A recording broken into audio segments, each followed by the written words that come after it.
Hello అందరికీ. Winter సీజన్‌లో cold, cough రావడం వల్ల ఫుడ్ అయితే తినాలనిపించదు. చాలా ఇరిటేటింగ్‌గా అయితే అనిపిస్తూ ఉంటుందండి గొంతులో. అలాంటప్పుడు పుల్ల పుల్లగా, ఘాటు ఘాటుగా తినాలనిపించే టమాటో చారండి. ఎలా చేసేయాలో చూసేద్దాం. నేనైతే హాఫ్ కేజీ టమాటాస్‌నైతే తీసుకున్నానండి. 5, 6 పచ్చిమిర్చినైతే తీసుకున్నాను.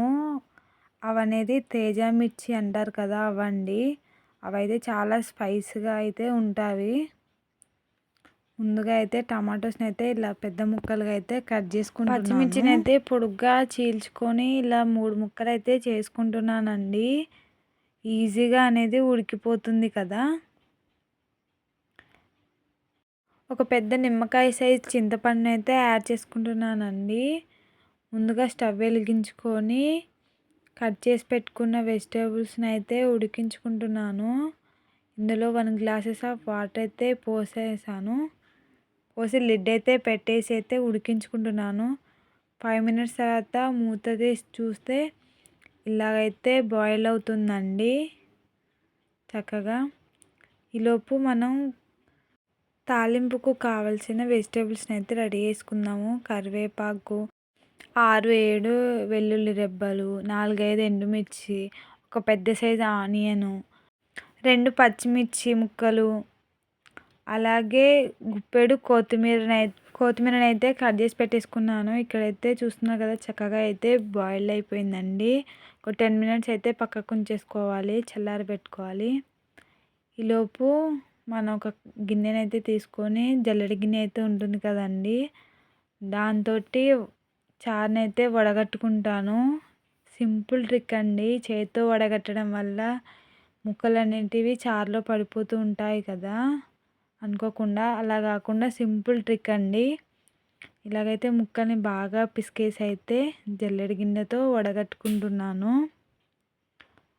ఇలా చేయడం వల్ల మనకు వర్క్ అనేది సింపుల్గా అవుతుందండి.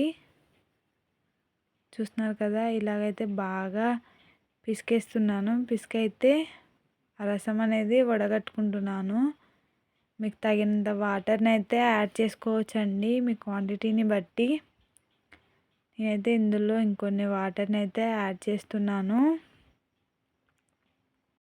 మొత్తం అయితే ఇలాగైతే జల్లించుకున్నానండి. జల్లించుకున్న తర్వాత ఇందులోకైతే మీకు స్పైస్కి తగినంత కారం అయితే యాడ్ చేసుకోవాలి. నేనైతే 1.5 స్పూన్ అయితే యాడ్ చేస్తున్నానండి. 1 స్పూన్ ఆఫ్ సాల్ట్ అయితే యాడ్ చేస్తున్నాను. చేసి ఇలా చక్కగా అయితే కలిపేయాలండి. కారం అనేది ఉండలు లేకుండా చారులో మొత్తం మిక్స్ అయిపోయేలాగైతే కలిపేసుకోవాలి. ఇప్పుడైతే పోపు వేసుకుందామండి. ముందుగా అయితే ఒక గిన్నెనైతే పెట్టుకొని అయితే హీట్ ఎక్కనివ్వాలి. హీట్ ఎక్కిన తర్వాత 4 టేబుల్ స్పూన్ ఆయిల్ని అయితే యాడ్ చేస్తున్నానండి. ఆయిల్ అయితే హీట్ ఎక్కిందని ఇందులోనే మనం ముందుగా దంచి పెట్టుకున్న 5 వెల్లుల్లి రెబ్బలను అయితే యాడ్ చేశాను. అలాగే 1 టేబుల్ స్పూన్ జీలకర్ర, 1 టేబుల్ స్పూన్ ఆవాలు, 3, 4 మెంతులను అయితే యాడ్ చేస్తున్నానండి. మెంతులు అనేవి హెల్త్కి చాలా మంచిది. అలాగే 4, 5 ఎండుమిర్చి, కరివేపాకు, పచ్చిమిర్చి, అలాగే మనం ముందుగా కట్ చేసి పెట్టుకున్న ఆనియన్స్ని అయితే వేసుకొని మొత్తం అయితే ఇలా కలిపేస్తున్నానండి. చూస్తున్నారు కదా, చక్కగా అయితే మొత్తం కలిపేసుకోవాలి పచ్చివాసన పోయిందాకా. ఇలా గోల్డెన్ బ్రౌన్ కలర్లో వచ్చిందాక అయితే కలిపేసుకోవాలి. ఇందులోనే 1 టేబుల్ స్పూన్ పసుపు అయితే వేసి కలిపేస్తున్నానండి.